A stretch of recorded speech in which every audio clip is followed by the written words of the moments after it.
Cité devait à jamais interdire à mes yeux les vivaces reflets de la lumière, comme en un ultime appel je regarderai avec le désir le plus intense et la plus grande soif chaque parcelle de couleur. Si pour toujours mon ouïe devait se clore à cette musique qui ébranle le sentiment, à cette ambroisie qui n'a nul équivalent comme nourriture de l'âme, que ne donnerais-je afin d'écouter une dernière fois le plus infime et le plus insignifiant des bruits? Comment une simple crainte permet-elle soudain de rendre toute sa raison d'être à la vie?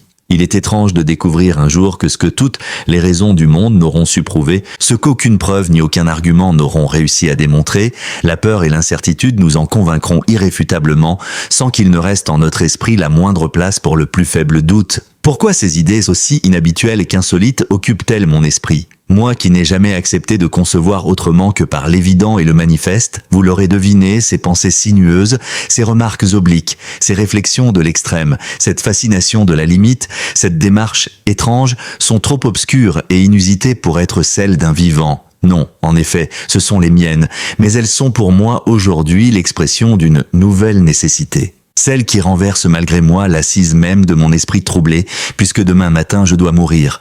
Ainsi m'a condamné à cette peine la justice des hommes. Aussi loin que je puisse me rappeler, il me semble avoir été habité par cette certitude que l'on nomme le savoir. Depuis toujours, je croyais n'avoir plus rien à apprendre. Les hommes étaient bien ce qu'ils avaient toujours été. Qu'avait-on de nouveau à me montrer ? L'âme de l'homme, aussi vile soit-elle, n'avait pour moi depuis ma plus tendre jeunesse plus aucun secret. M'attendant sans répit au pire de la part de ces soi-disant humains, je ne risquais plus la moindre déception. Rien ou pas grand-chose ne comptait pour moi. Cependant, maintenant, alors que je me retrouve dans cette cellule vide, en quelque emplacement inconnu au sein d'une prison, entre des murs qui seraient blancs s'ils n'étaient si crasseux, devant un lit et un lavabo qui ne paraissent être là que pour symboliser la déchéance de l'homme par ses plus vulgaires nécessités, en face de ces barreaux rongés par la rouille, en ce lieu lugubre, je m'accroche à chacune des secondes qui passent là, alors qu'auparavant la pénible attente me les rendait mortelles. Confronté à la mort, à la proximité de la plus radicale finitude, les parcelles les plus fugaces de temps sont chacune l'occasion de la plus profonde jouissance, et elles engendrent en moi le désir violent que chacune d'entre elles s'étende indéfiniment sans jamais se terminer. Toute ma vie, j'ai eu le don de savoir reconnaître le mal, de discerner la perversion, même là où tous,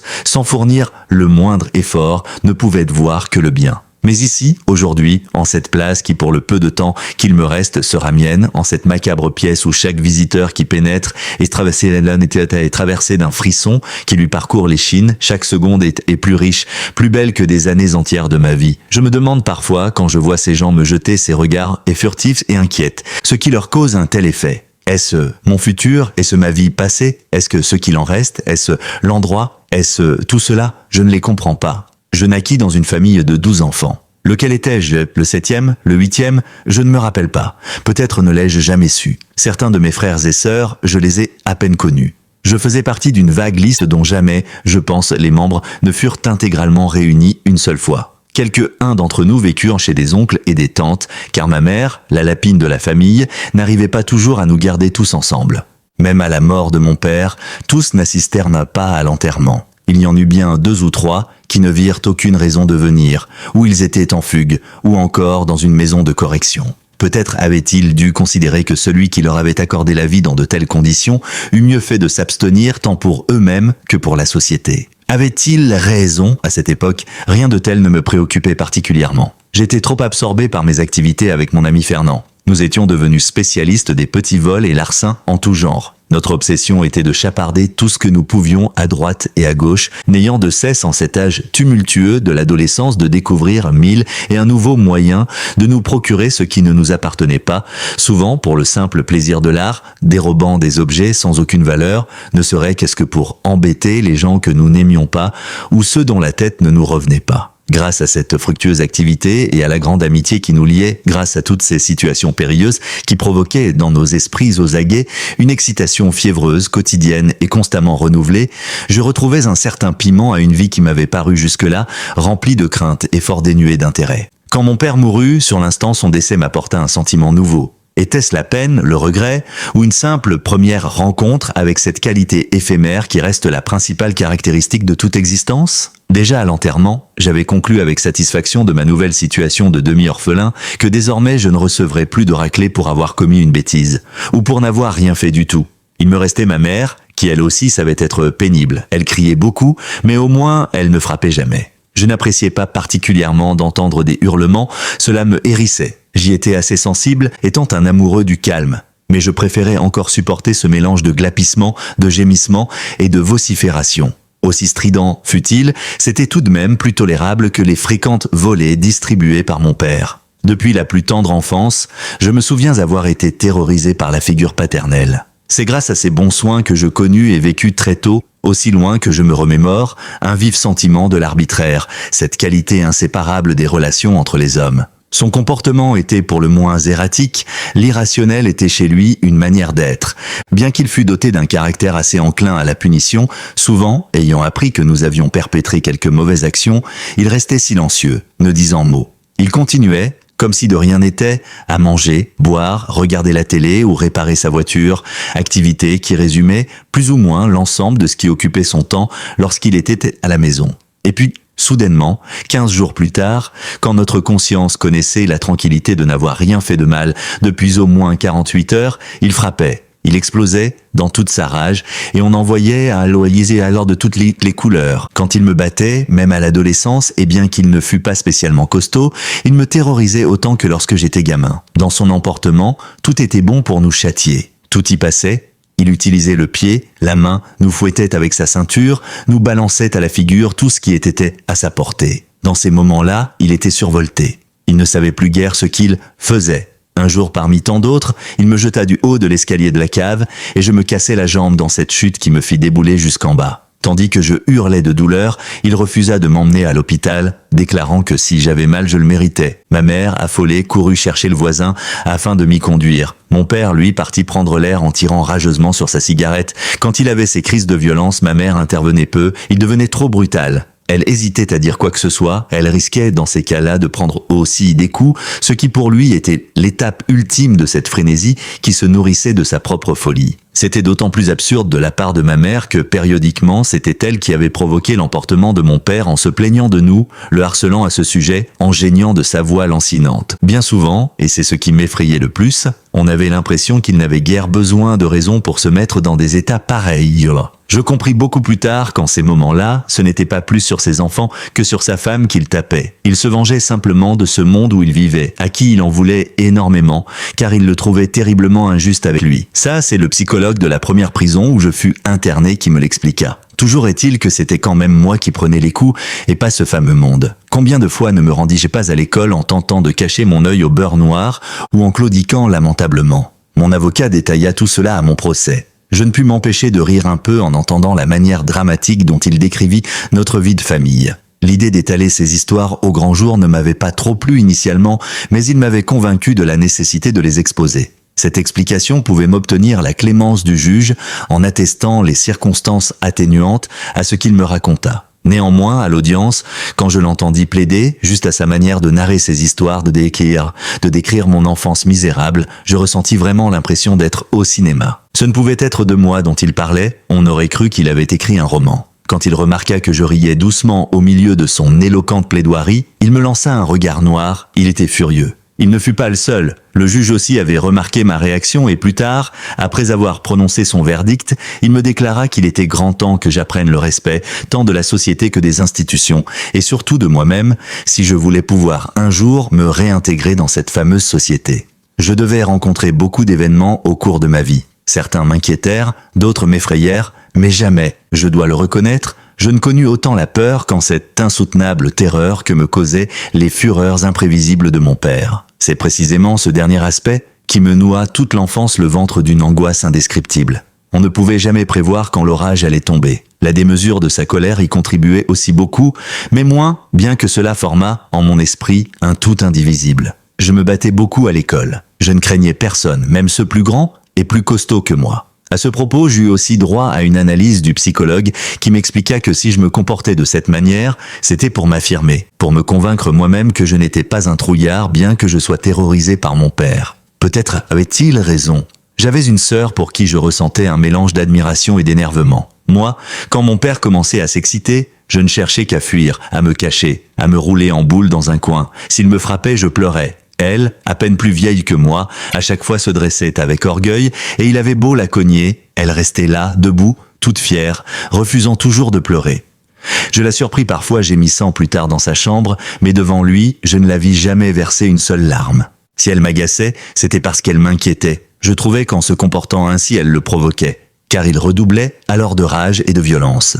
Avait-elle raison? Avais-je tort? Parfois, je me le demande encore. Ces comportements d'enfant, on les paye toute sa vie. Et il est certes fort difficile de déterminer quel aspect en est le plus coûteux. Mon dernier œil, au beurre noir, je l'attrapais à l'âge de 16 ans, peu de temps avant que mon père ne mourût. L'ironie de la chose reste qu'à cette époque, j'étais devenu plus grand que lui.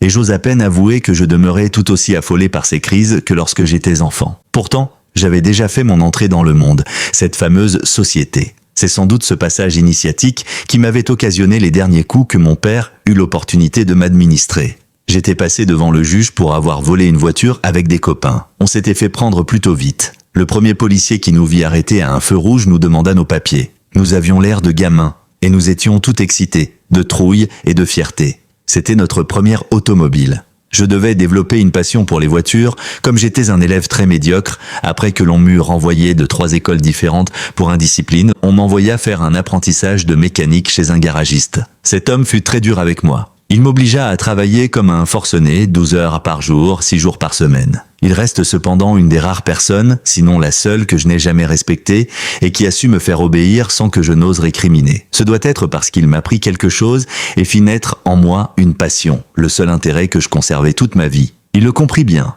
il en profita beaucoup. Tous les sales dilaboulots, vidanger les moteurs, changer les pneus, nettoyer les carrosseries, c'était pour moi. Je m'en fichais, j'étais heureux de tremper mes mains dans l'huile et la crasse. Juste d'être là, d'entendre les moteurs tourner, de plonger mon nez dedans, d'y mettre parfois les mains, j'étais heureux. Ce fut la seule personne qui pendant longtemps n'eut jamais à se plaindre de moi. Ce bonheur dura jusqu'à la fin de mon stage chez lui, jusqu'à ce qu'il me renvoie. Je peux comprendre sa réaction. J'avais commencé à lui piquer des outils pour trafiquer les voitures que nous dérobions avec les copains. Mon départ du garage inaugura une nouvelle ère dans ma vie. Nous avions monté une bande spécialisée dans le vol de voitures. L'occasion qui nous permit de démarrer cette juteuse affaire fut que l'un d'entre nous connaissait quelqu'un qui nous donnait un peu d'argent pour chaque véhicule que nous lui ramenions. C'était un travail de précision.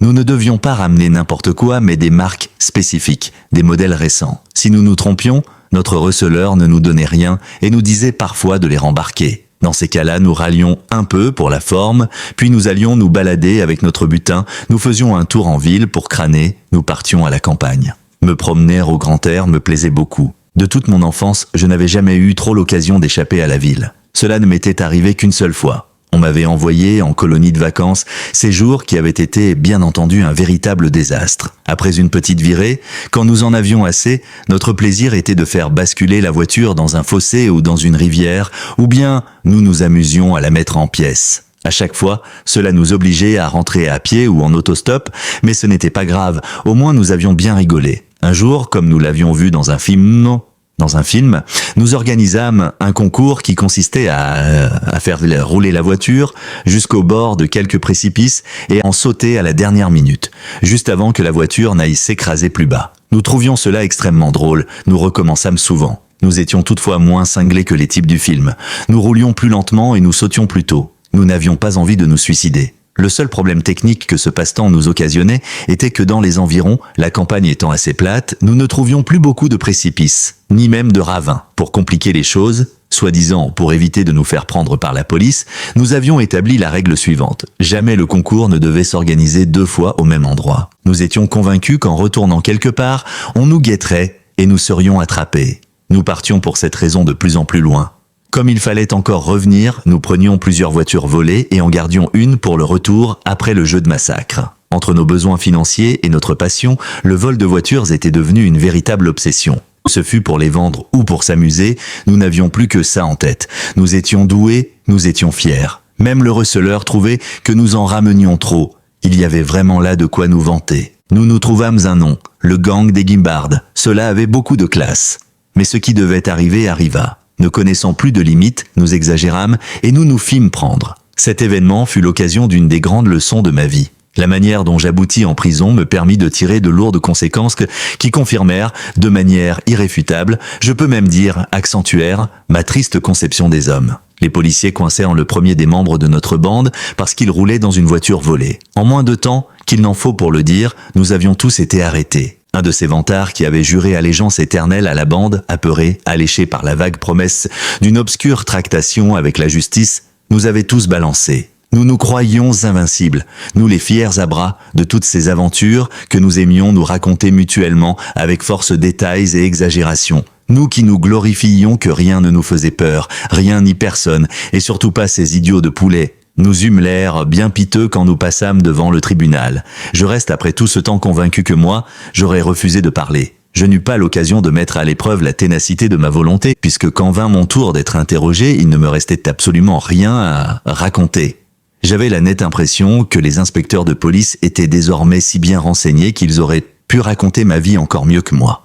Je ne me défendais pas de ce dont on m'accusait, même si pour une raison que j'ignore, d'après les témoignages de tous mes ex-collègues, j'étais devenu le grand organisateur de la bande. Au tribunal, quand nous nous revîmes, l'atmosphère fut loin d'être chaleureuse. Quoi que nous racontâmes, nous fûmes condamnés à des peines similaires. Ceux qui, comme moi, avaient déjà un casier judiciaire le furent un peu plus lourdement. Quand je compris comment s'étaient déroulés les événements, je fus très en colère contre mes ex-complices. Ils étaient des salauds. Plus tard, en réalisant comment les choses fonctionnaient, ce que j'eus l'occasion d'étudier de près en prison, je me calmais.